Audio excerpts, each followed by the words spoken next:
This is information that didn't need to come in this weekend. It's starting stuff that's already coming in Module 2 and Module 3. What I really wanted to do, though, was to cover the basics in this module and to start to give you a taste of what's to come. So the next stuff to come over the next hour is really a taster of what's to come. There's no way even the fastest genius and quickest thinker in the world could grab it all and go, I've got that. All it really is stuff to get your head thinking. Does that make sense? Brilliant. I can't.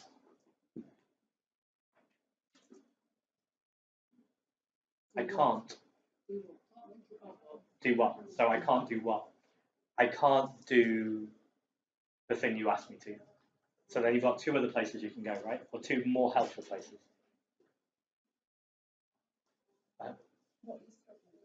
Brilliant. So what are you struggling with? This is past focusing. So what are you struggling with is likely to give us the obstacles that stop me getting to this place. It might not just be past. The obstacle might be there right in front of me. But it's probably going to give me a historic of what's happened and what's in front of me. What's the one other question I could ask that sends me the next direction? Brilliant. Or what would happen if you could? We're going to be looking at questions like these. And these are clean questions, right? There's no content imposition. You're not imposing my map or territory. What's stopping you? Soliciting information. And what could happen if you could? What would happen if you did? What might it be like if you could? What might it be like if you did? So again, clean questions that aren't imposing anything on anyone. They're unlikely to be met with resistance. I'll talk about resistance another time, but they're unlikely to be met with a lack of rapport because I'm not saying, yes, you can or you must. I'm just giving some questions to gently start to move there. One example in the real world context of when I've used this was, it was probably my second year as a therapist, so about 8-9 years ago. And mum called me distraught. And I'd seen her son in my office. He was 21 and he was in his second year of uni, a music student. And incidentally, you'll notice when I give stories, I very rarely give a lot of information, and I'll always change the name of the information. I'm sure that's really clear why I do that, but it's just to put that up front. I'm always changing the names and always changing some of the information so people aren't recognizable. How you'll do that when you start talking to people and working with people, something that Jill will be running with you later on in the course and possibly in a webinar. It's just to put that out there now. And she called me and she said, I'm really, really worried about Joe, which isn't his name, but it is now. Really worried about Joe. You saw him a few weeks ago, he got much better, but he just won't leave his room. I said, what do you mean he won't leave his room? And then she gave me some more information and basically said that he had not left his bedroom in about 2 weeks. He'd developed this severe agoraphobia. Agoraphobia is my label. The label wasn't helpful, so I didn't use the label. But the presenting behavior was that he wouldn't leave his room. She said, will you come and see him and work with him? And I had two problems with that. What do you think my two initial problems might have been? Boundaries, exactly. So I'm not seeing him in my office. I'm coming to him. Great, you guys have got it spot on. I've not got his consent. The boundaries one I had to think about, and I thought this is a very unusual situation. I spoke to my supervisor about it, who pretty much agreed with me that it was acceptable to go to the location as long as I had his consent. So that was the bit that wasn't okay. So mum got his consent. She got him to call me. I went to his door, got to his door, gave it a knock. I got a response that was similar to the response that the guy on the tube gave me, even though I did have consent. Used clean language. Well, what's that about? And then we got a chat. Eventually, I did get into his room. We did have a long session together. And he was much better. In fact, it was literally transformational. And it's not always that easy. So I'm not going to stand there and say it will always be that transformational that quickly. And the stuff I did on him, it's terrible language, the space I facilitated for him, was using questions that are everything you have at this point on the course already. So really what I'm pointing out is that you're going to get loads more and loads more interventions, but the powerfulness of the questions and the extra questions I'm about to give you in a moment can really change people's lives. They're an incredibly effective tool. They need to be used responsively and they need to be used sensitively though. So the reason why I'm starting to tell the beginning of this story is when you go out there this month, I want you to practice this stuff. I want you to ask people questions. I want you to notice things. Certainly want you to keep working on rapport. Get rapport with everyone. The person who serves you in the shop, the bus driver, someone who you walk past at work you don't normally get on with, your family members. Become rapport machines. Just be working on it all the time. Use your sensory acuity. Notice stuff about people and use your calibration. Don't necessarily jump into coaching or changing people. That's a little ways off. But we can already start these fundamental skills. But these questions are going to give you need to be used sensitively. And really, it's all common sense. So if you're asking someone a question and they look, you calibrate that this isn't going where you expected it to go, you can back off really quickly. You don't need to carry on with that situation. Does that make sense? Brilliant. So we were looking at sorting just before the break into categories and how we organize things and how we sort things. And we were talking about that relationship with clean language and how that works. So another concept which links into all of these things. I am happy right now. Can anyone tell me what is the intention of happiness? And you can impose here. This is your territory. I'm inviting you to. What is the intention of happiness? Relaxation. So relaxation. Can anyone give me another example of something that is relaxing? Meditation. Brilliant. And what is meditation similar to? Mindfulness. And can anyone give me an example of mindfulness? Being present. And can anyone tell me what being present is a part of? So what sort of skills require being present? Listening. Brilliant. You need to be present to listen. And can anyone give me an example of something similar to listening? Go again. Noticing. Can people see what I'm doing here? Moving up and down and side levels. This is something called chunking. So, to do it in another way, in a more visual way, that was my kinesthetic way. I'd like to go cars. I don't know anything about cars. I'm going to go for it anyway. Can anyone give me a brand of car? Ford. Great. So I've got a Ford car is my starting place. Can anyone give me something similar to a Ford car? Vauxhall. Great. Again, I don't know anything about cars, so I don't know how accurate that is, but we'll go with it. And then on this side, we've probably got another brand of car like Porsche. So Porsche would probably be in a different category. So what I've done is what's called a category violation. Don't need to worry about the words at all, it's just if people care what's going on, that's what's going on. We've got a Ford car and a Vauxhall. Can someone tell me what a Ford car and a Vauxhall, what kind of category they would be in? Family cars. So that's an example. Family cars. And can anyone give me something similar to family cars but different? So we'll go here. MPV. What does that stand for? Multi-passenger vehicle. And can everyone see if I asked you about MPVs, there'll be a whole other set of cars here, right? Cool. Can anyone tell me what's a part of a Ford car? Wheels. Great.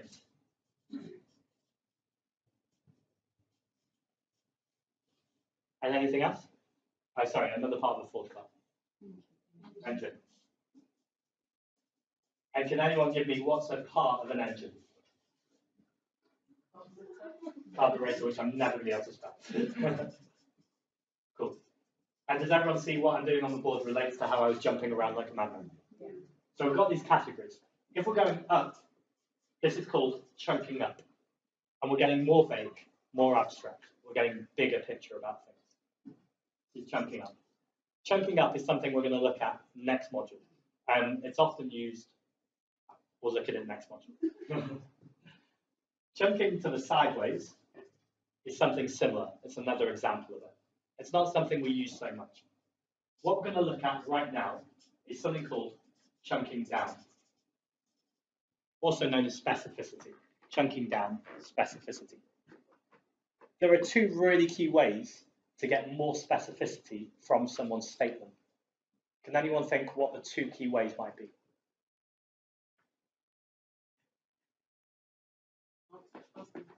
Brilliant. So my question was very vague. And I was asking you to chunk down, what you've done is move sideways, which is fine. So ask questions. So my next question is, what specific questions could you ask someone to get more specifics? Brilliant. Can you give me an example? Or how does it feel? So how, and then there's one other. What other word is there other than how? Brilliant. I just gave a demonstration. So I'm about to use lots and lots of ways of specifying things for you. I learned these years ago and spent probably months, if not years, really getting pedantic about what question to ask and when. And then a few years ago, I had a real light bulb moment, which I'm just giving to you, which is if you just remember how and what we're about to do will be so much easier because it's always just a variation on how and what. So if ever you're stuck in the next few minutes, how and what is probably the place to go. Again, not need to know information, but particularly for the teachers in the room, how is challenging the verb and what is challenging the noun. So if there's a how you're not sure about how someone's doing something, you're going to challenge that for more specificity. Or if it's a naming word or a thing, what gets more specificity about that? If that's completely fine too. So there are different ways that people stay vague about things that mean they're not giving you more information. And obviously, that's often why they're stuck, because they don't know what the information is. They don't know where the torch is. So all of these questions are ways of bringing the torch deeper down to find the light that's going on. I mixed lots of metaphors there. So there's a mind read. I'm going to give you some examples of mind reads, and I want to hear you challenge me. So if I say, I know what you're thinking. How? How do you know what I'm thinking? And then I might give it you because I heard your tone of voice, or I can see it on your face. So then what I've done is I've chunked down, or you've chunked down, you've got more useful information, right? Another example of a mind read is, I can see exactly what's going on your face, Angie. What could someone ask me? Green, what can I see? So again, you're trying to find a noun for that. Another mind read is, I was about to say, I can read your mind. It's a pretty obvious one. They're always around. I'm making an assumption about something that I can see or hear that you can then challenge with a what or how. Does that one make sense? Great. And I'm going to go through some other examples. A lost performative. Again, these titles, horrible. Let's just so you know them. A lost performative is where it's not clear what's happening with an action. So it's great that we're all learning. How could you challenge that? How is it great that we're all learning? Or there's another one you can challenge there too. Sorry? How do you know we're learning? That's a really good one too. And I can think of the third one. Great. What are we learning? It's great that we're all learning. How do we know we're learning? What is it we're learning? And how are we learning? So again, those what and hows are all really useful. So that's a lost performative. That is a positive one. Obviously, a negative one would be more, it's really bad that you talk to me like that. How did I talk to you? So you're getting more information about how you're talking. There's another one there too. What did I say? So you can get some more information about what it is. And there's actually another one there too. It's really bad when you talk like that. It's not a how or a what. Great, according to who. Which kind of is a what, because the who is a what, if that makes sense. But it's a slight shift there. So according to who. Cause and effect. Because it's sunny outside, I feel happy.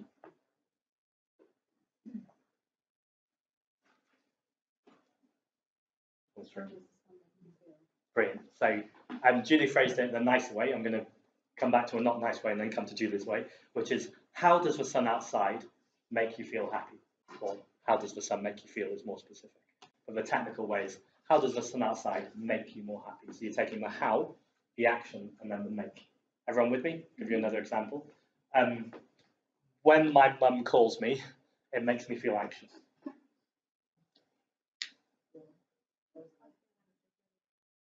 Go again. Brilliant. I'm going to avoid the word why, only because it often results in a because, which means that we're going to all those historic places, which aren't always a bad thing, but sometimes they're not as helpful as they can be. So you're completely on the right lines, but let's rephrase it without a why. Right, okay. What is it your mum's doing that's making you feel anxious? Or what is it about the phone ringing that makes you feel anxious? What is it about seeing your mum's name on the phone that makes you feel anxious? So it could be any of those things. Anything else with that? So my mum calls, when my mum calls, it makes me feel anxious.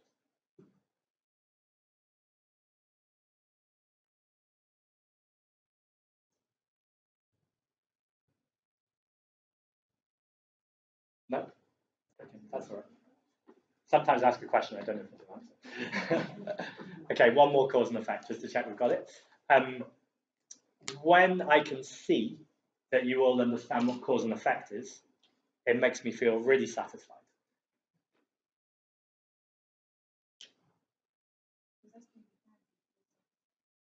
That would work. And also to extend on that, how does us learning this make you feel satisfied? So really what you're doing is you're questioning the cause and the effect. You're just challenging that. Everyone still with me? Great. It's normal for a room to go quiet at this point because it is very heavy. Like I said, these are things to think about later. Complex equivalence. This is very similar to cause and effect. People get them mixed up, and I don't care, so you shouldn't either. But this is a technical difference. A complex equivalence is when something means something else. So the fact that she's not talking to me means she hates me. How could you challenge that? The fact she's not talking to me means she hates me.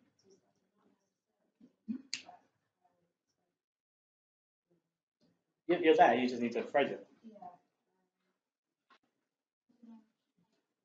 Brilliant. How do you know she hates you? That works, right? So you're challenging the complex equivalence. I'm saying A equals B, and you're saying, how do you know that to be true? Another way of saying it would be, how do you know that to be true? But in this exercise, it's simpler just to say, how do you know? Another complex equivalence could be, the fact we're in this room means that we're learning.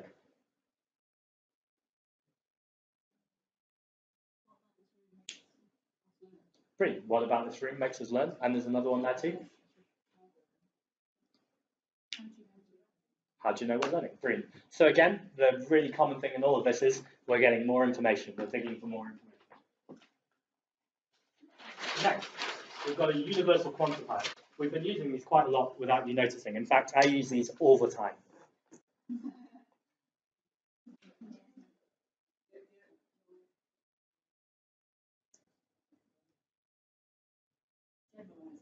Great, yeah, I am generalizing. So how can you challenge me saying, I use this all the time? Where? Close. If we go back to how and what. Yeah, how do you use it? So you're asking for examples. The way to ask it that isn't the how and what is to repeat the word back at them. So always. Or are there ever exceptions where you don't? Are there ever times that you don't? And these are great if you can remember these questions, but if you can't, that's why I go back to how and what. How and what are the easier ones to remember. Sorry? Like keeping it real. Yeah, exactly. It just goes how and what. Keeping it real, I like it, that's cool. Another one could be, no one ever listens to me. Brilliant, exactly. This is perfect. So that's usually the easiest, is just to repeat the universal quantifier back at them. That was done very elegantly. Any other ways you could do, no one ever listens to me? That would definitely be content. Oh. So right now you're into something called provocative therapy, which is module 25. Very true though, sometimes we have a counterexample right in the room. Oh, right, I see what you mean by keeping it real. We're in different models of the world, keeping it real is something different. Yeah, no, that does work. As long as you're maintaining rapport, it works. One more then, no one ever listens to me. How do they ignore you? So exactly, you're digging for more information using a how and a what. Modal operator of necessity, horrible title, but you know this one already. I need to do this. Close to why. What is it you need to do? Or there's some other questions there too. I need to do this. How do you need to do that in order to do what? So again, it's all of those things. What is it you need to do? How do you need to do this and in order to do what? Now in a conversation, you obviously wouldn't ask all three. I mean, you might, but that's going to be quite a lot. What is it you need to do? How do you need to do it? What would happen if you didn't? You just choose the one instinctively that feels like the one that's going to get more information at that moment. Most of the time, your instinct will be right. Sometimes it won't, and you'll think, I need to ask another how or what question. But again, the point really here is how powerful those how and what questions are. That's a modal operator of necessity. There's also one called a modal operator of possibility, which I've not put up here, because that's when someone says, I could do this, I can't do that. But it's the same principle. It's what would happen if you did? What stops you? How could you do that? What would happen if it changed? Do you see all those what and how questions? Nominalization, this one's a nightmare. So a nominalization is something you can't put in a wheelbarrow. So you can't put love in a wheelbarrow. You can't put communication in a wheelbarrow. You can't put a relationship in a wheelbarrow. But we talk about our relationship. We talk about our love. We talk about our communication. And for me, what you're doing is you're giving it a kick to make the train leave the station again. You're trying to turn it into a doing thing again. How do you give it a kick? So I say, my relationship isn't good right now. What could you add? What about is it not working, or how is it not working? Another way of putting it that would be more grammatically kind of pleasing would be, how are you not relating? So you're turning the noun into a verb. So I put this thing that couldn't fit in the wheelbarrow, and you've kicked it out of the station. Another example, communication has broken down in my company.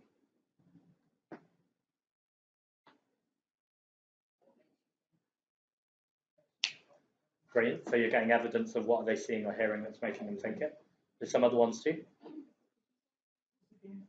Yeah, communication in my company has broken down. Brilliant. So again, you kicked it out of the station. You've turned it from communication to communicating. Make sense? So you're turning what was a noun into a verb. And again, if those words are distracting for you, it's gone from a shun to an ing, which are the helpful ones. People spend a lot of time on this one, not relaxing, because it feels a little bit confusing. To be honest, it doesn't get used that much. So if you get it, that's brilliant. And if you don't get it, you will get it eventually just by asking enough how or what questions. Simple deletions. I think this is the last one. No. Oh yeah, because it's close to the last one. Simple deletions. So it is.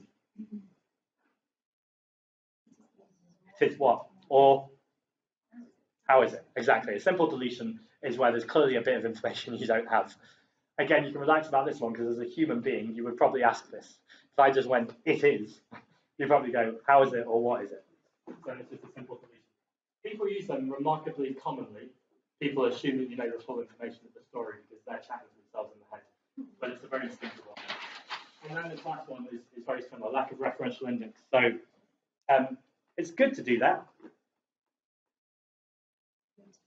Good to do what? Or, I can think of two others. How is it good or according to whom? Okay, so we're back to that one again, which was on the lost performative. So a lot of them cross over. Is everyone with me on that? Brilliant. Now, these are all very hypothetical, so I wanted to get you to practice. So how I'm going to do this is, could everyone find a partner, someone to work with in a pair?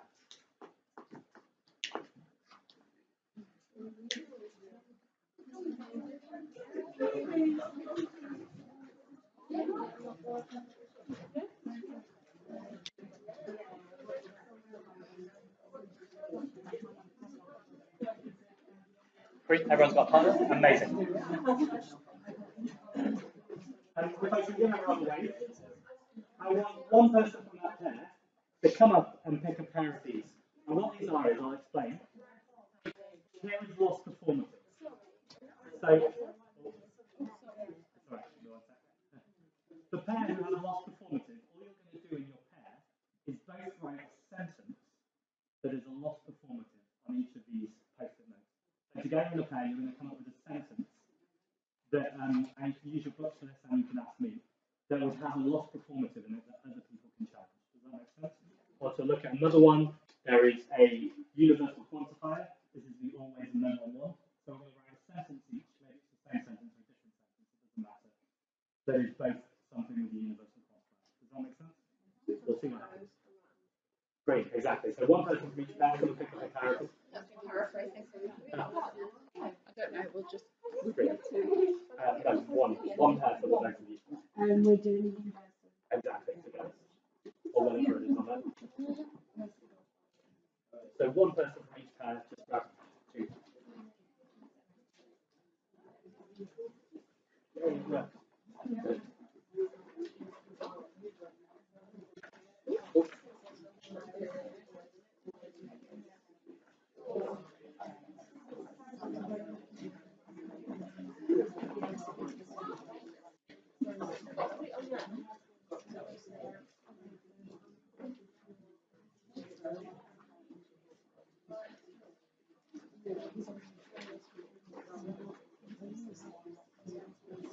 One example.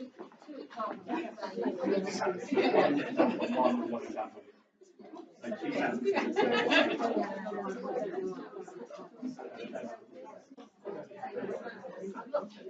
Yeah, sorry.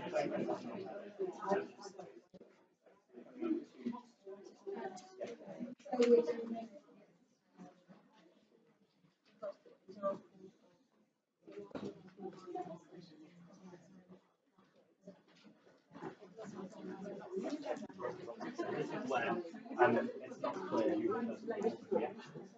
So it might mean it's good that you can do that, or bad that you can't do that, making a judgment without it being clear to see.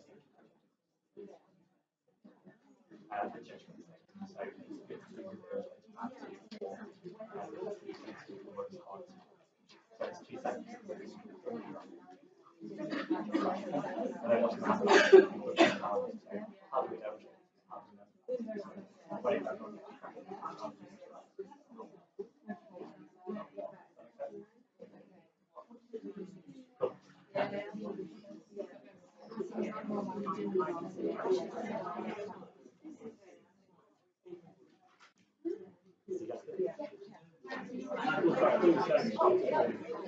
cool.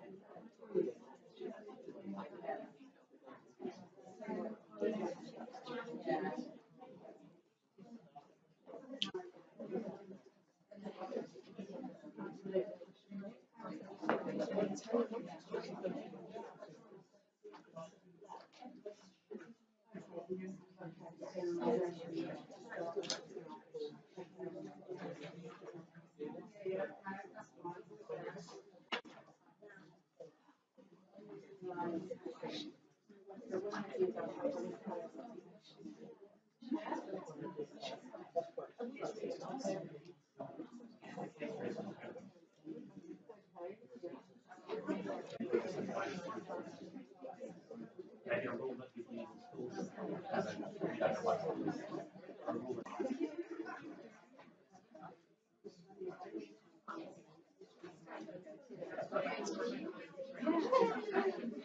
that essentially like that, your brain is going, you could write, the brain is getting captured, not going to be straight on.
And 2 minutes left. 2 minutes left. If you need any help, give me a wave. 2 minutes left. Cool.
It's like about trying to go over.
Great. So everyone has a post-it note.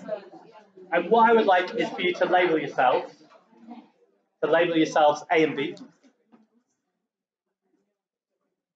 And I would like the A's to all bring a chair and face the chair this way. So there's a line of chairs from the A's just facing this way. And then the B's to face opposite, like you're speed dating. So the A's are on this side, exactly, opposite your partner, and the B's are the other ways with the chair.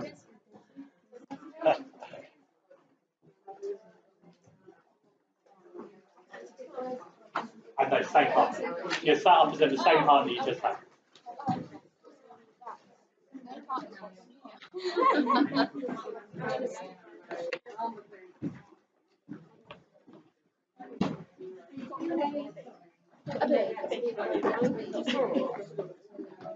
Actually, no, I think I might actually give it that end. I think I'll be right away.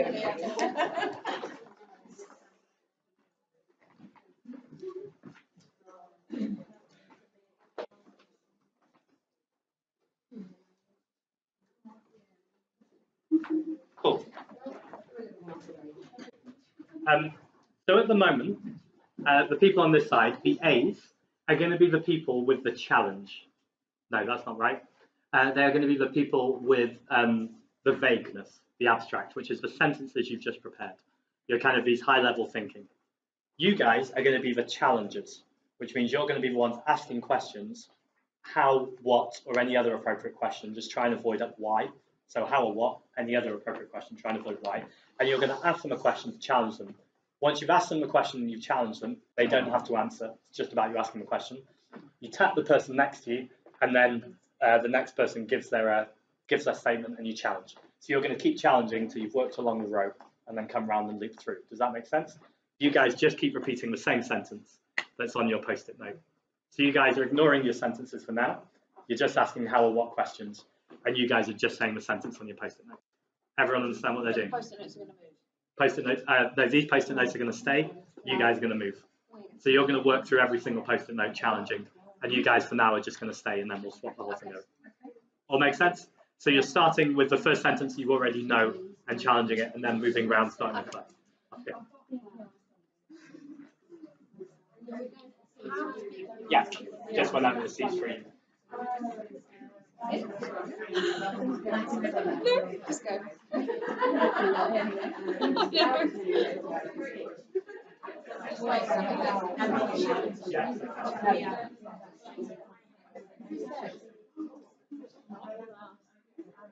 According to who?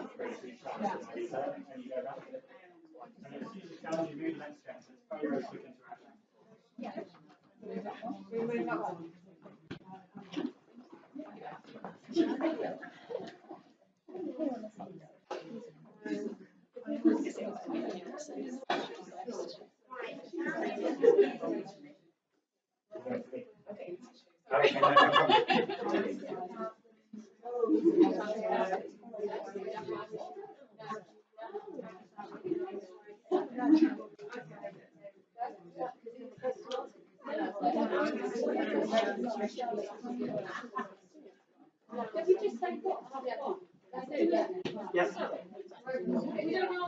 No, you don't answer. It should be really quick. Same question.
No, it doesn't help me. No. Hang on. Cause and effect, okay. Oh, okay. Specifically does that. Oh, you told me that. Give me the question again, sorry. Yeah.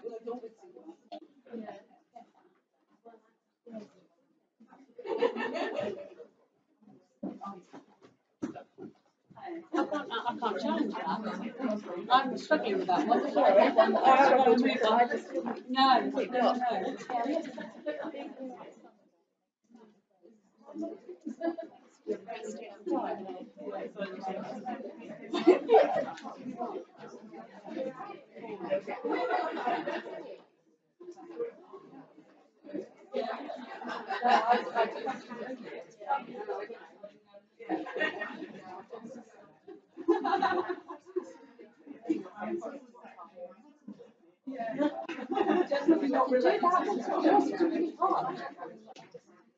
I went on a total blank.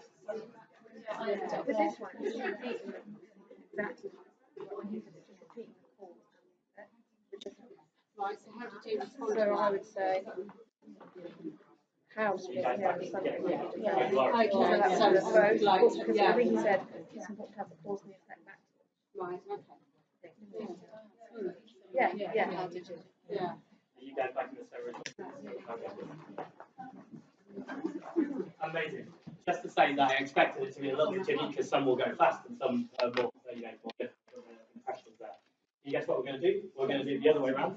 So you guys are going to keep repeating your statements. And again, you don't have to answer. You're just saying a statement. You challenge. As soon as you're content with that challenge, you then move on and come back. Oh, this is the problem with chairs. And maybe swap sides, as in just literally swap seats.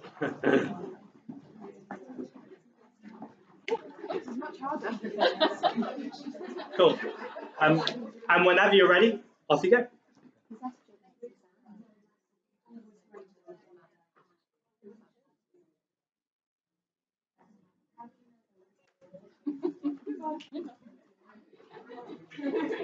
Oh, am I going to talk? No, no.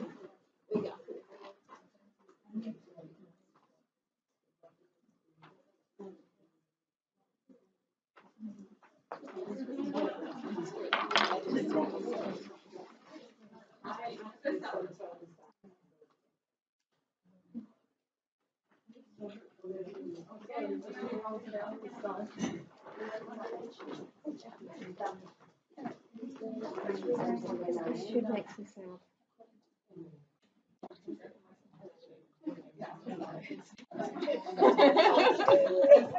It's having a little help. It's like speed poetry.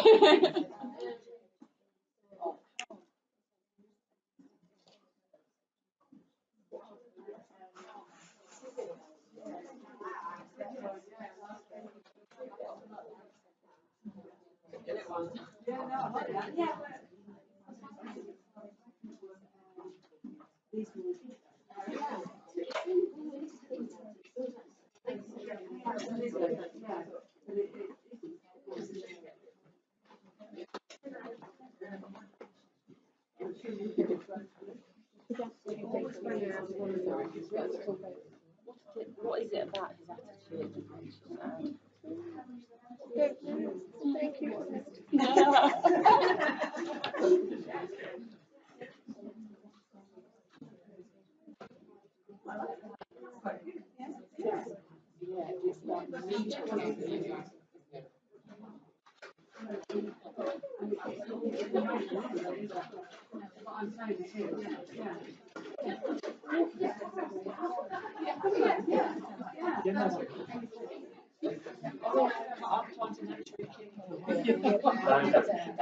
It doesn't.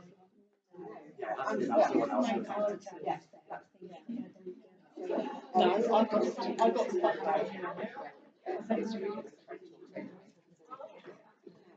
Yeah, well, that's what people, they were saying I can't use that all the way along. Will you bring it I up? don't know, but all the way along, they've challenged me all the way along, so it is frozen. But I can't use how or what. Why don't you can? I thought that was the whole point. How and what? Okay. Yeah. We'll talk about it, but if you keep moving down, then some of these distinctions are important.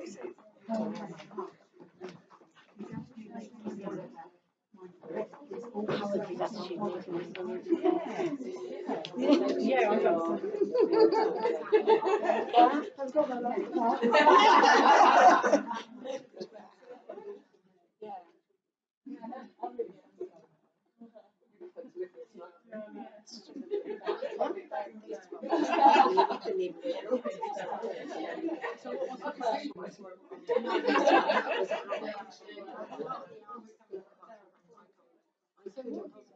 Yeah. You guys aren't that way started. I use wine.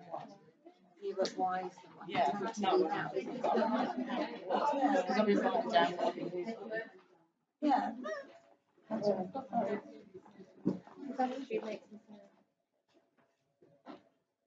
His attitude makes him sad.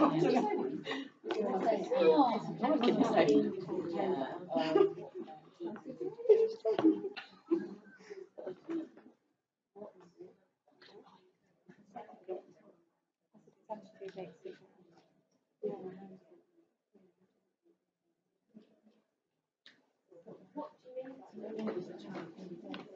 said.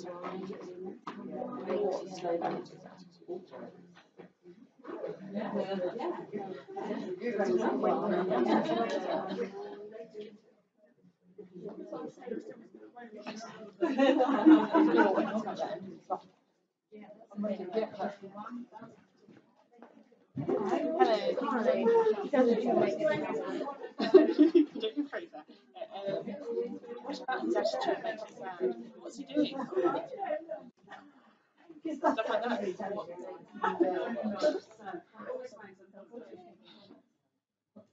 Attitude. Oh, is that one of those? No, actually, you can't possibly. We've already done nominal. I didn't know that. Yeah, the first one's good.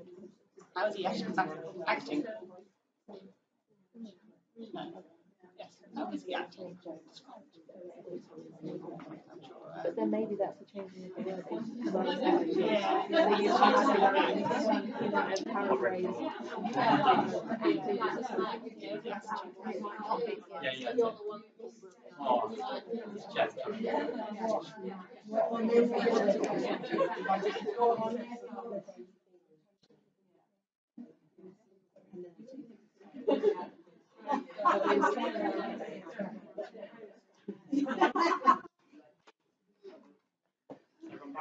Right, last one. Oh, is that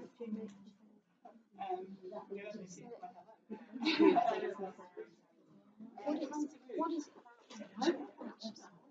What makes that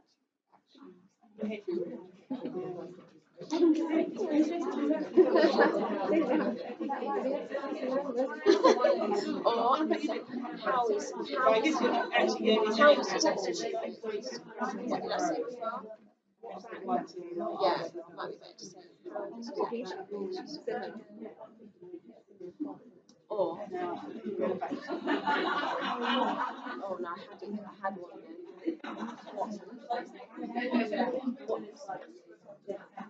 What specifically about the same?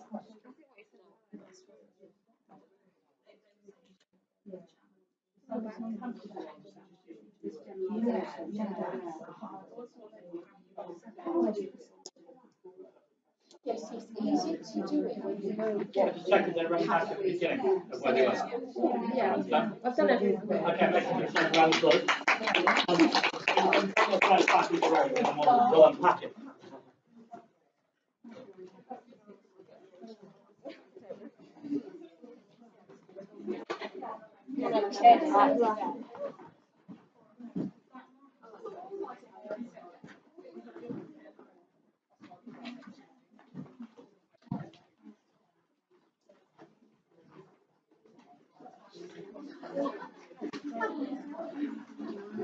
Would I be right in calibrating the room?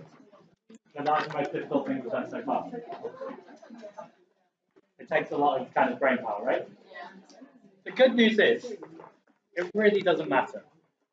And then you're probably thinking, well, why have you just put us through that then?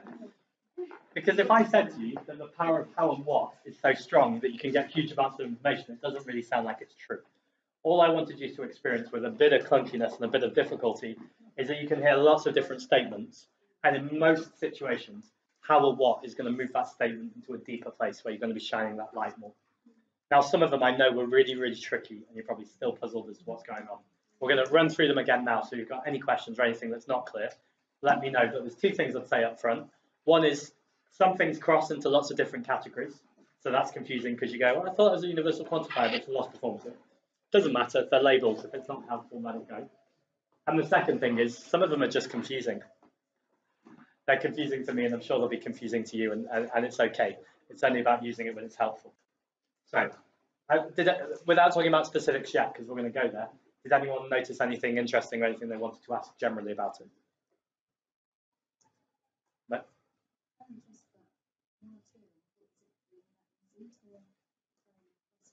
Right.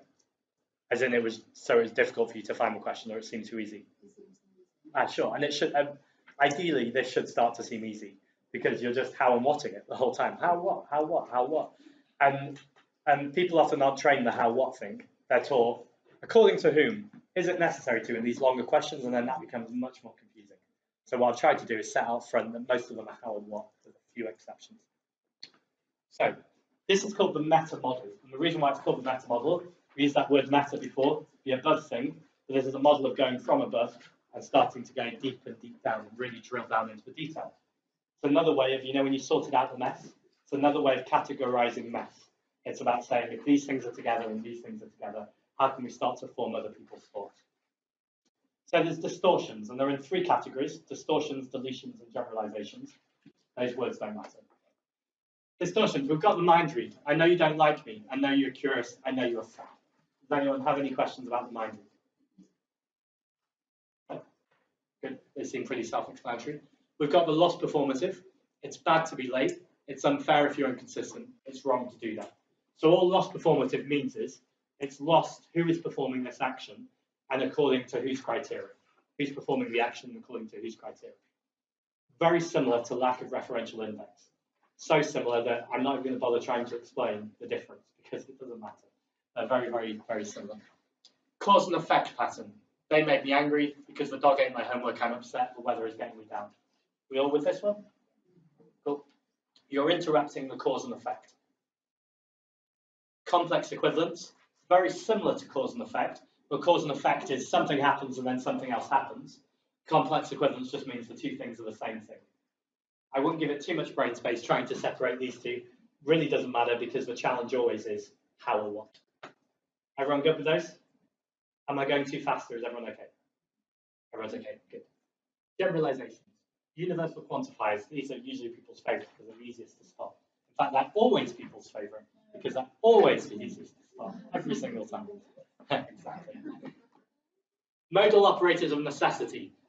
These are one of my favorite ones to challenge because I think they're the most effective.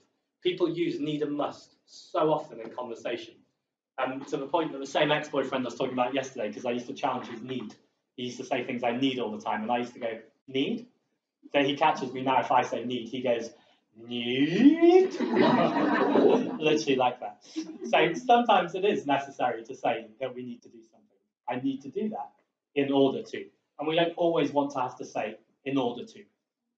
If someone's struggling though, it's good to challenge that. Do you remember when I said that you can drive your partners mad and family members at home with this? It's because technically you could walk away now and go, how specifically? What specifically? What specifically? How specifically? How specifically? And you can do it, and the conversation will go somewhere. It's a bit like kids go, why? It can be really helpful, and if you can do it in a rapportful way, in many ways that's all coaching is. How, what, how, what, how. But if you don't do it rapportfully, it will drive people crazy, and I can't be held responsible for the consequences. Modal operators of possibilities, similar ones. I can't do this, it won't happen. What would happen if you did? What would happen if you could? How could you do that? What would you do if you could do it? All of those kind of questions. And finally, all those make sense? Cool. And finally, nominalizations. This is the one that drives people crazy, and I think it did drive the nominalization group crazy. It's because it just doesn't happen very often, to be honest. It's one that probably doesn't even need to be in the set, but it's just a helpful tool because it is a useful one to catch out. So just again, our communication is broken down. Communication is not something you can put in a wheelbarrow. We want to kick it to the station. How are you not communicating? What are you not communicating about? We have no relationship together. How are you not relating? What are you not relating over? Does that make sense? So it's turning the stuck thing into something that can move again. It's not particularly intuitive though, and it does require a little bit of conscious thought, which is why I think it's the trickiest one to set. Does that make sense with it though? I don't want to dismiss it as not important at all because it's helpful, but it's not helpful to not relax about it. Any questions about nominalizations? Cool. Simple deletions and lack of referential index. I am uncomfortable, it doesn't matter, it's great. These ones again are pretty self-explanatory, right? How are you uncomfortable? What are you uncomfortable about? It doesn't matter. What doesn't matter? How does it not matter to you? It's great. What's great? How is it great?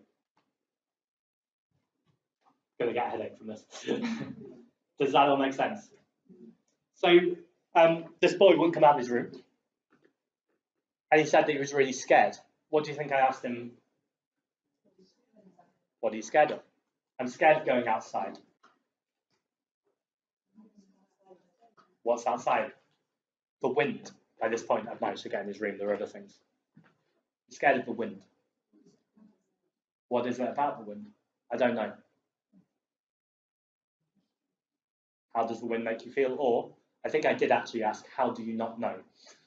But it went a similar place because he said, I don't know, but I feel when it's windy that I'm gonna die.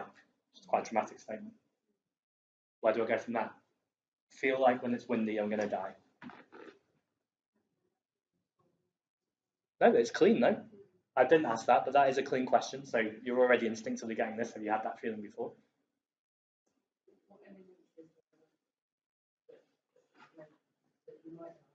Brilliant. What evidence is there that you might die? Or to use the phrase keeping it real, you're clearly not dead because you're still here. But again, that's module 4 and 5 stuff. But yeah, we'll go with this stuff, with simple stuff of how and what. So what evidence is there? He told me he'd had a nightmare a few months earlier, and it didn't flow as quickly as this. He was crying, he was very, very upset, and I kept kind of having to calm him down again. It's a completely true story. He'd had a nightmare that he was on a hill. The wind had come and blown the house away, and he just developed this very, very strong sense and this very, very strong fear of wind. To the point that he would be watching films and TV shows and wouldn't be able to focus on the content that was going on there, because at this metaphor position, he was looking at trees blowing in the wind, and he was thinking, what's the weather like that day? Was it a warm day? Was it a cold day? So there was just a lot going on for him. Not going to run through the whole conversation, but genuine, just for a lot of hows, a lot of whats, more than the questions in the word, a lot of rapport, a lot of sensory acuity, and a lot of calibration. Calmed him down, had a look at what was outside, what evidence was there that people weren't being blown away from the wind. How can we make sure when we go in the wind that we feel safe? What can we do to make sure our first steps were okay? And how can we make arrangements if the first steps aren't okay and come back into the room? Now that's a lot of information. I don't expect you to leave this room and be able to do things like that. And also I can foresee lots of situations where I go and say those questions to him and it doesn't make a difference. So we have to do other stuff. But this was one time where I remember thinking, wow, I haven't really done any coaching interventions at all. I've just asked how and what repeatedly in different ways with rapport, sensory acuity and calibration. And he never had a problem with the wind again. He continued to see me because there was other stuff going on that was underlying, but actually that was enough that he was able to get out there and be there. So never underestimate how powerful this stuff is. We're going to move on to our final thing of the day, which is disconnected to all this stuff, the headache cure, which I'm going to demonstrate and then give you a swift go on each other. Is there anything from the weekend before we do that, whether it's for words, sensory acuity, rapport, calibration, or anything where you think, just got a burning question about this, or I just want to know about this? Right? Probably loads of questions, you're liars, but just needs time to process. Just repeat what I said at the beginning of this word stuff, is that it wasn't necessary to do in module 1. So you already had all the stuff. This was just an extra thing, because rather than you leaving the room thinking, yeah, I got all that, I like to keep you a little bit confused. So your brains are going to keep worrying, your unconscious is still going to keep making those links and those associations over the next few days. You might notice tonight that you have a particularly good sleep, or maybe over the next few weeks. And you might look back in module 2 or 3 and just think, I'm not sure exactly when that settled, but it started to happen right now. So it might just be interesting to note for yourselves when those things start to shift. So the headache cure. I'm hoping no one in the room does have a headache. But what we can do rather than have a headache is sometimes your brain doesn't feel quite as clear, as fresh as it wants to feel, because some madman at the front of the room has been firing lots of information and words out. Notice how we structured this. So can I ask for a coach volunteer? Just to come at the front. Fantastic, Chip. Always wanted to give Chip and what I want you to do, just as you notice this, is just notice that all the questions in this headache cure are all clean questions. So really, this is just an extension of what you've done already. I said at the beginning that this is different to what we've done already, and it is, because it's about someone else, it's not about us, but it is just an extension of everything we've been doing. Even more than the questions, what 3 things am I making sure that I'm doing with Chip the entire time during this exercise? Rapport, sensory acuity. Module 1's been a success. Exactly. Hey Chip. Hi. It's odd because I'm going to look up here for the question every so often, but I'll make sure I keep in rapport with you. So first of all, sorry, I'm going to ask Chip if she's comfortable to close her eyes. So, brilliant. So please close your eyes. Chip, if you had a headache or some part of your head that didn't feel as clear as it could right now, what colour would that be? Grey. Bluey grey. And is the sensation flat or is it in 3D? 3D. 3D. And if it had a shape, what shape would it be? Cloud. Okay. So it's a cloud shape that's in 3D and it's grey. And if a background had a colour, what colour would it be? That's great. Dark grey. And if you were to make the shape the same colour as the background, would it need to get lighter or darker? Darker. Great. And you can just make it darker and darker until it's the same colour as the background. So you can only just make out the faint outline of the shape. And let me know when you've done that. Good. Now make it smaller. Smaller and smaller until it's as small as it can possibly be until it disappears. Don't let it disappear entirely, but go so small that it's about to disappear. And tell me when you've done that. Good. Now make it smaller still, so you can look all over the background and try and find the shape and notice it's gone. Okay. Yeah. And now just take that feeling of relaxation and calm and allow it to flow throughout your whole body. Notice what part of your body feels the heaviest right now and the most relaxed, and pass that feeling, however you might do this, right through the body.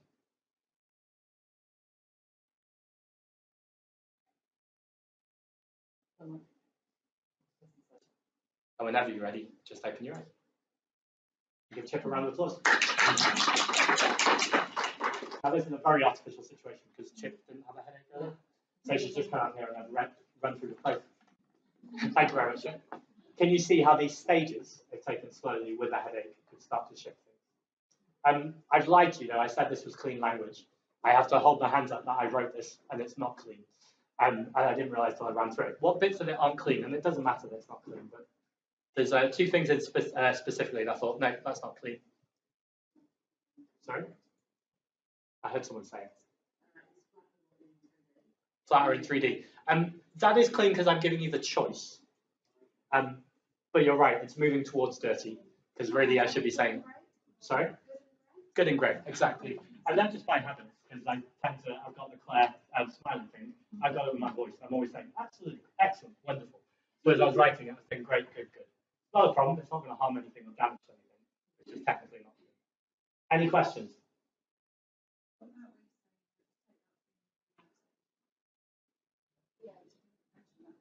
You're right. And so I said two areas. One area was good, good, great, very good observation, Jenny. And the other one is that feeling of relaxation and calm, because it's not necessarily relaxation and calm. Now, I'm sure it's very clear to you why I'm using the words relaxation and calm. It's something that's a headache cure. This is what I was talking about later on. We're going to look at how to influence people that isn't clean and do it ethically. If someone's coming to you for a headache cure, I feel like it's a fair enough bargain that they probably want to feel relaxed and calm. You're absolutely right, though. It's not technically clean. This is an example, though. It's fine to take that liberty. So what I'd like you to do, it's going to be pretty obvious, is to get into pairs for one of you to close your eyes, to run through it, and then to swap over. So you both have a go, and I'm going to give you 30 minutes to do this, so it's 15 minutes each. And we're around, so if you need us, do grab us. We'll also give you space, so this is your exercise.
And allow it to flow through the whole body. Notice what part of your body feels the heaviest right now and the most relaxed. And past that feeling, however you might do this, right through your body.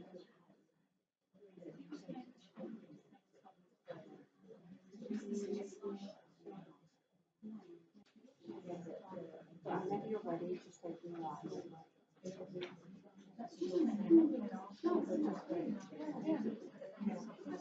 Words, mine, but did you notice that? No, because you're focused on what you're doing.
Great work. I can get people to slowly come back to your two rows.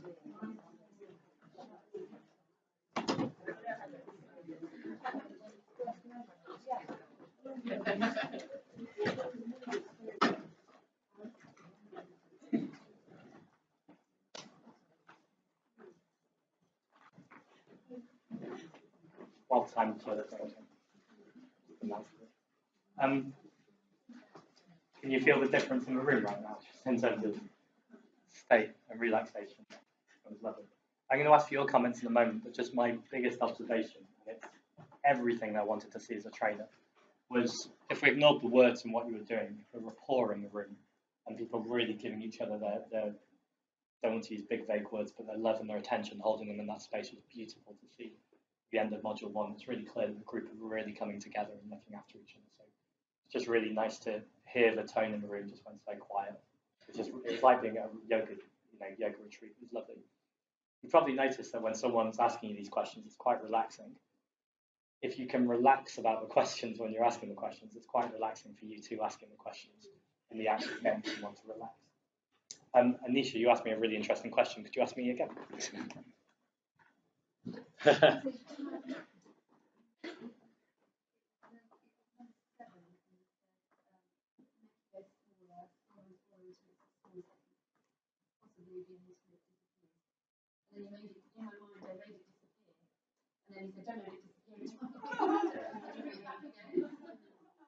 What do you think this might be about? Why do you think that trick is a trick?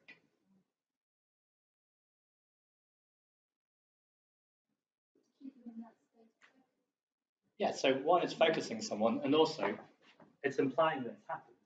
So you're saying, suppose you haven't been able to make it disappear entirely. Don't let it disappear entirely is relaxing you, because it's not gone. And you go, okay, I'm doing it fine, it's fine. Then let it disappear. So really what you're doing is you're keeping someone in a rapport. It's what's called a pace and lead, which is again something we're very much going to look at in module 2, but I'm really glad you asked the question, because it's opening that kind of can for the interesting things to come. So really, really nice question. Anyone, any observations about it?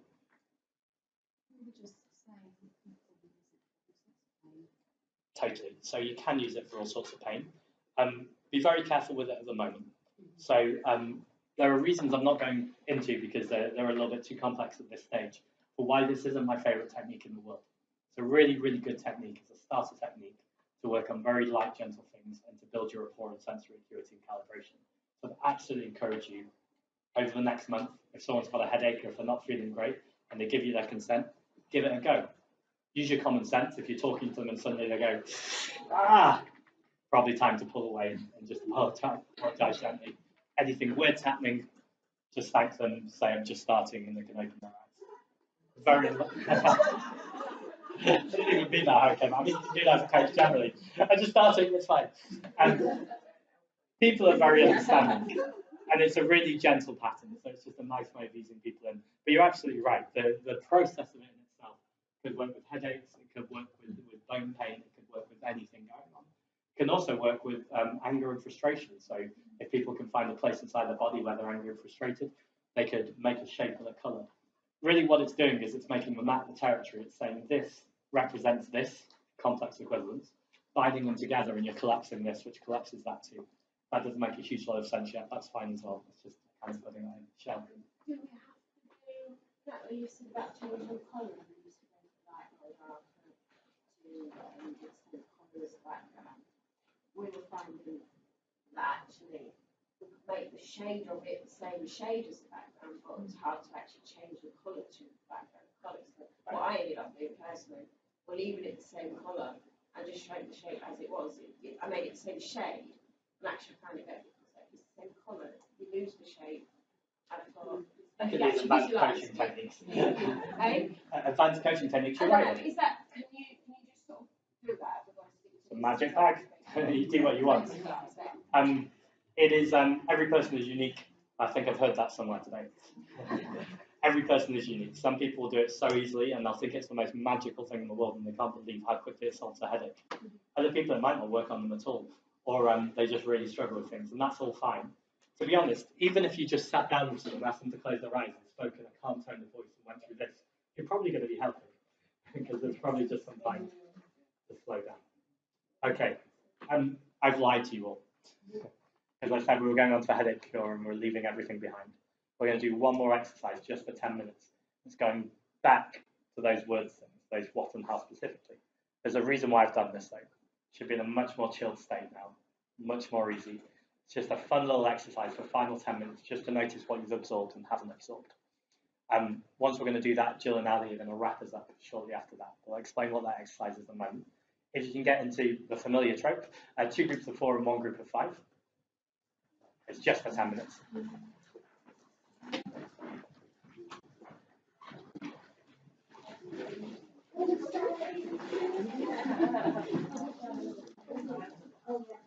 So I turned left, weekend 1.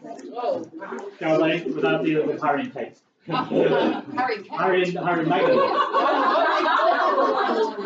Definitely started leaving.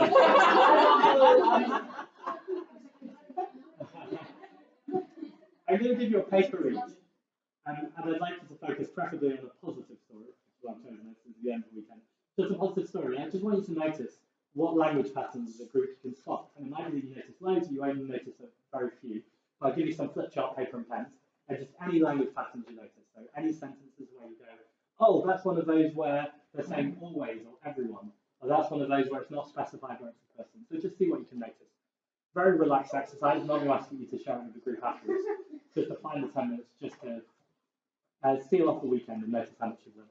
So there you go. There is your Harry and Meghan personal special.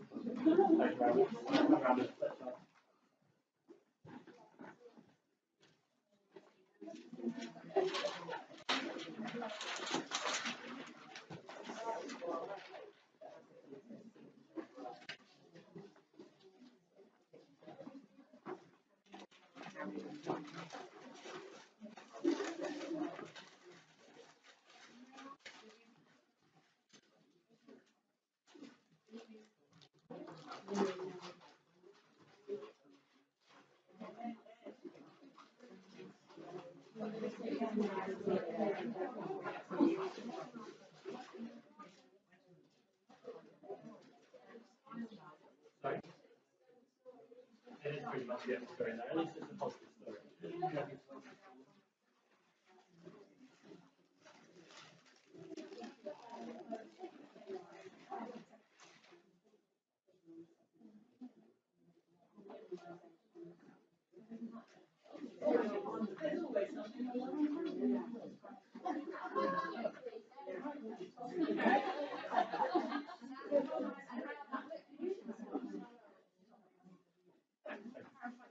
Yeah. So if you take any paragraph in this, you'll probably notice in every sentence the information missing. So it's just to look at each sentence and think, what is it that's missing there? How can I challenge it? And if you want, which one is it? So is it a nominalization? Is it like a referential index? To be honest, those phrases aren't as important as you just plotting sentences and thinking, how would I challenge it?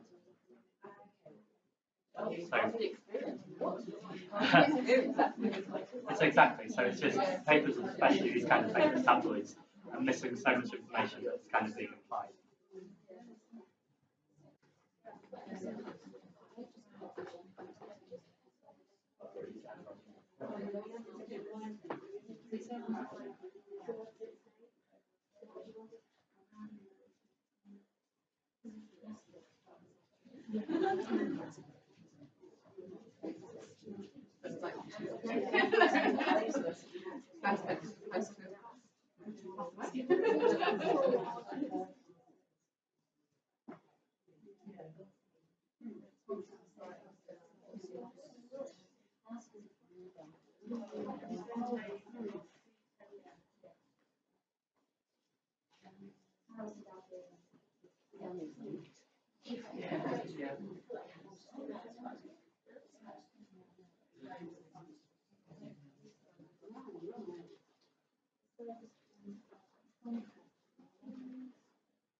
Yeah. I mean, the shift in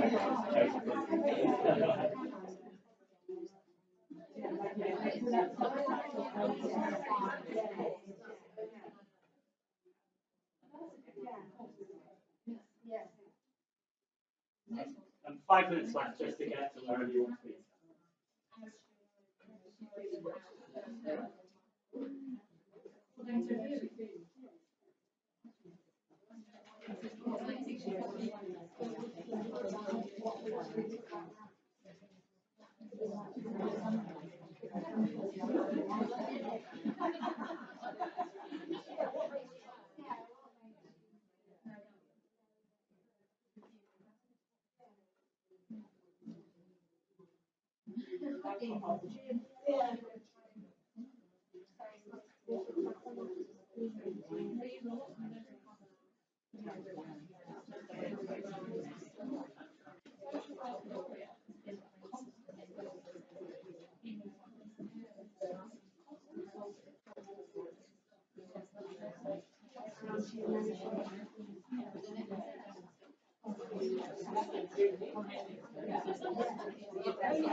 Just because they haven't said.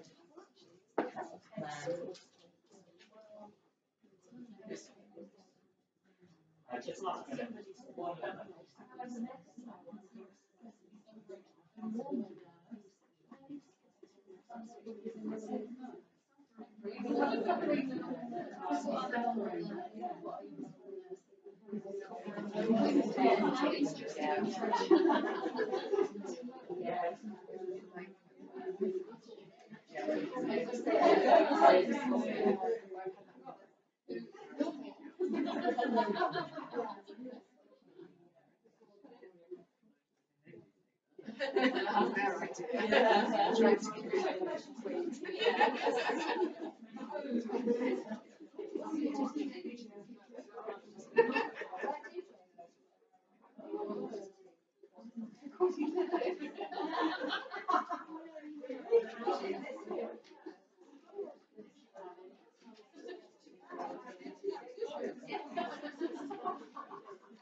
And if I could bring everyone slowly back to their seats.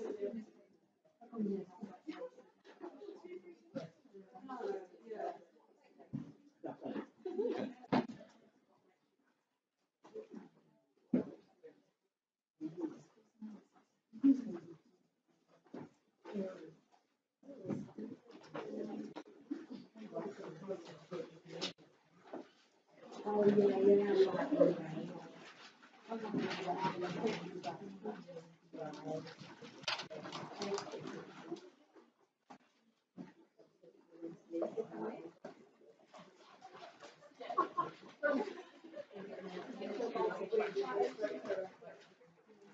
Pretty eye-opening, right? How much papers they give us.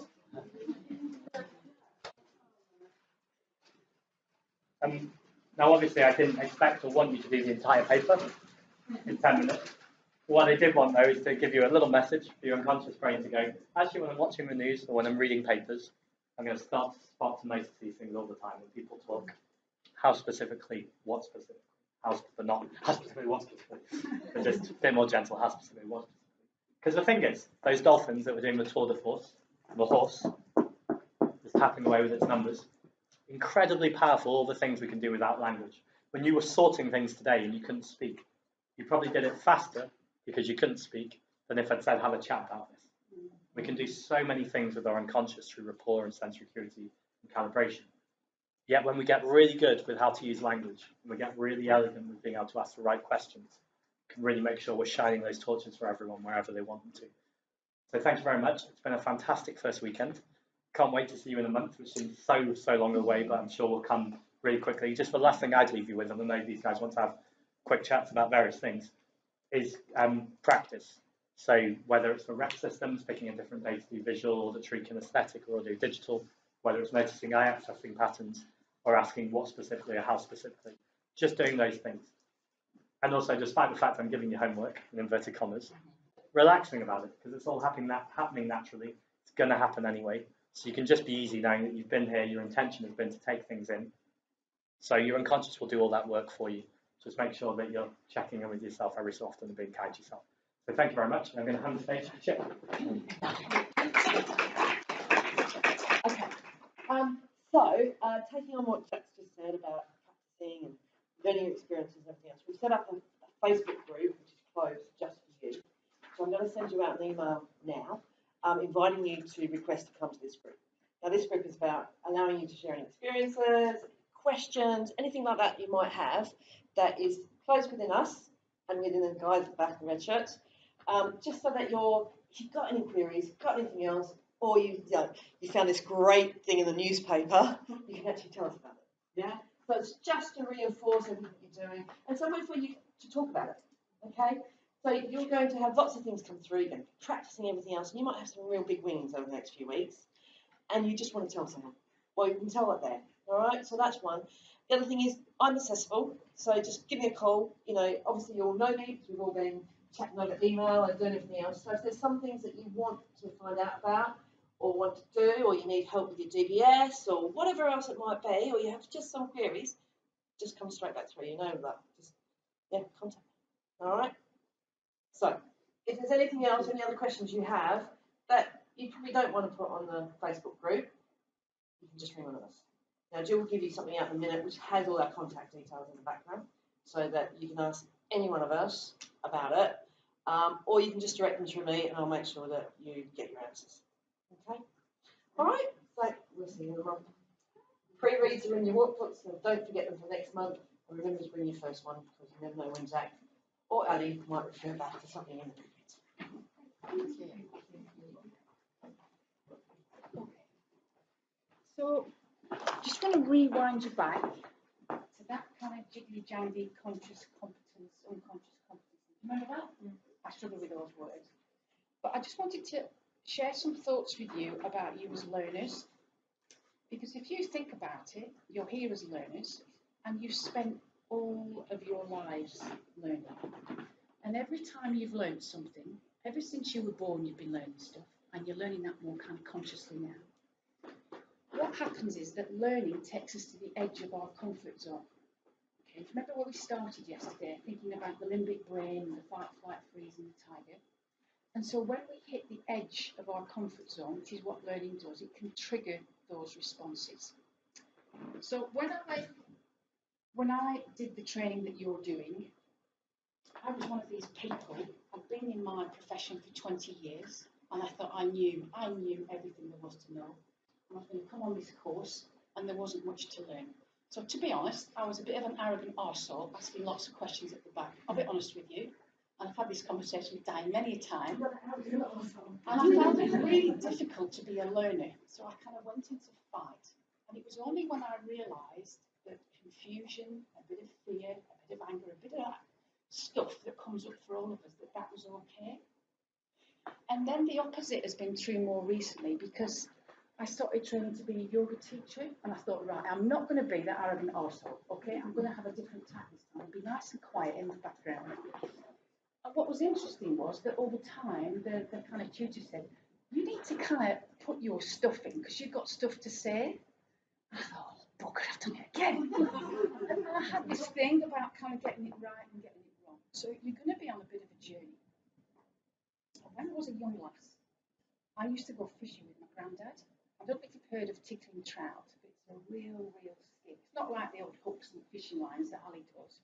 It means that you have to sit with your hand in the water and wait for a fish to come in. And trout like to be tickled. So you have to have a huge amount of patience and wait, and your state affects the kind of fish's state. And my granddad was wonderful at it, and I used to get really excited because the fish was there, and I'd go, oh, you go. So there's something for me about how this journey is. You kind of think that you've got it, and then all of a sudden you go, oh. And part of what we will do is we will begin to kind of stretch you a bit, because we need to stretch you a bit. Does that make sense? So what I'm going to ask you to do between this weekend and next weekend is to begin to think of yourself as a learner. And you've probably come across this COBS learning cycle, a bit of theory for you, about the different types of learning that there are. And you will gravitate to different things. So some people like to just be in that window, just have an experience of kind of action Jackson's, get head on here, just there, an exercise. Some people are more reflective. So I'm kind of captain of the Olympic reflecting team. I love to think and reflect and bounce ideas around. Other people like the theory, like to go to the detail of the theory and the models. And other people just like to get on with it and kind of just get on with it. So we all have particular preferences as learners. But what I'm going to ask you to do between now and next weekend is to encourage you to go around each of those stages. Depending on what type of learner you are, you'll be more or less comfortable, but that's fine. So you've already, I've seen your cogs are whirring this weekend. I've seen them nods and in the back of the room, seen that learning taking place. So we're going to ask you to do a reflective journal. Are you familiar with that idea? So what it means is the stuff that's already going on in here, to kind of get that down on paper. And the difference that makes is it's a bit like the old tickle trout business. When you start to just get it out of here and onto paper, you can start to see how far you've already come. And you start to kind of see, wow, I knew that. So I'm going to give you a journal to do, and we're going to send that out an email. Yeah, so you can do it electronically to begin to teach you in really simple terms what you've learned this weekend. So give me an example of one thing, one kind of concept that we've talked about this week, one of the models, one of the themes. Give me an example of the key things that exactly taking you back to. Rapport, okay. So when you think about rapport, you kind of know what that means, we've covered that content. What's that made you think about in your professional life and your personal life around rapport? What does it make you, what kinds of things have come to your mind as we've talked about rapport? We kind of do it naturally with friends. Yeah. But the rapport is not required. Okay, and it can become more natural in practice. Yeah, great. Okay. So when you think about you being in rapport and some of the challenges that might be, what things does that generate? Do you feel actually, yeah, I'm okay with that, or a bit of going, not so sure about that? What comes up for you? What's come up for you this weekend? Cool. Because?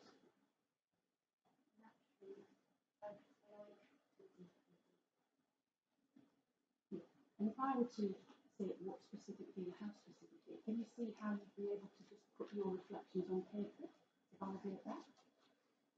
If on the other hand, like, you know, I was last bit uncomfortable with that, I can put that on paper and begin to understand what specifically and how specific for me is that a bit more challenging. So that's what I'm inviting you to do with this journal. So some of you are big picture people and will take that information that I've just given you and kind of crack accommodate. Others of you, I put a bit more detail in the instructions. But the key thing is that this is a learning process. I'm asking you to make explicit what's implicit. It's already there, it's already happening. And if you want to send anything in to any of us, me particularly to have a look at, please do. I can give you some feedback. But it's just about you starting to think about the application and what's going on for you here. And then we'll pick up those things further down the line. Is that okay? So let me give that, actually, I'm going to pick that out at the end. Do you want to just wrap up, Harry? Yeah, we've got trains to catch. You do. I've got a tree that I haven't got back So, can I ask you why identity space? We talked about that. Okay, so I think you can, is this where Caroline right now? You can set up an email specifically to open up to set up one Facebook group, I think, is that right? If you're not on Facebook at the moment, yeah. So you don't have to worry about the whole life being shared, you can just specifically, anyone knows. You go on Gmail, Hotmail, or whatever, you can make a junk email address, sign up for Facebook, and their details off the name. Security settings, which like restrict everything, and it's very straightforward. Yeah, any creation, just pop us an email, we can decide. Do you have to set up a Facebook account? But only for this purpose. It's just another thing just share when there's always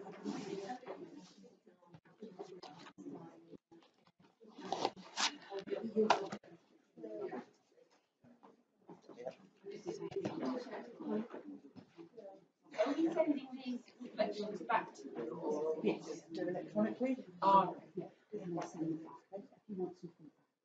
My turn. Well, you guys are good at this right now. If you could read my face when I say what I'm about to say and you watch my eyes, I'm proper blown away. Yesterday, all of you came in this room, and I had the privilege of having contact with some of you, but I didn't know for sure. And I've sat at the back there today and yesterday, and I've watched you recognise all this stuff that you know that you didn't think you knew, but you've always known, but you didn't know how you knew it. Confused you? Nothing else has this weekend, so let me respect, get in, Zach, I beat you. I haven't got much to say other than I want to thank the guys in the red shirts for giving time up to be here to support us. And as we go through and we do more stuff, you're going to need their support a whole lot more. I want to thank Zach, absolutely brilliant. But mostly, I want to thank you. We've done lots of training courses, and the whole time sits here, and I'm not going to work with anyone else, and no, I'm not going to join in, and no, I don't get this. And all of you have just absolutely thrown yourselves into it. You are 01. I had a dream a few years ago. I get bloody emotional. This is it. You're it. And I couldn't be prouder of everyone in this room. But the most important thing is you should all be bloody proud, because what you've achieved in 2 days has, I think, blown us all away. And I'm just thinking, bloody hell, what are you going to be like in 8 weeks' time? So I'm going to finish there and let you go. But before we do, we're going to do one more thing. I need you, please, lady. And I need you to move the chairs. And then I'm going to let you go. We are so flopping out of here, girls. You got to do it, because I'll hurt someone if I do it. That's why you're asking. I want everyone to have a lovely weekend. Think about it if you want to. Don't if you don't. You'll be really surprised when you know you don't know. It is filming, but it's only for internet. It's not going to be like. No, just have a flop. Leave when you want, girls.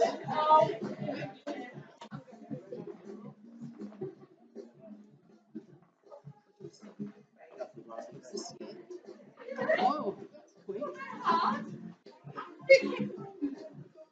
Bloody hell, you even got that?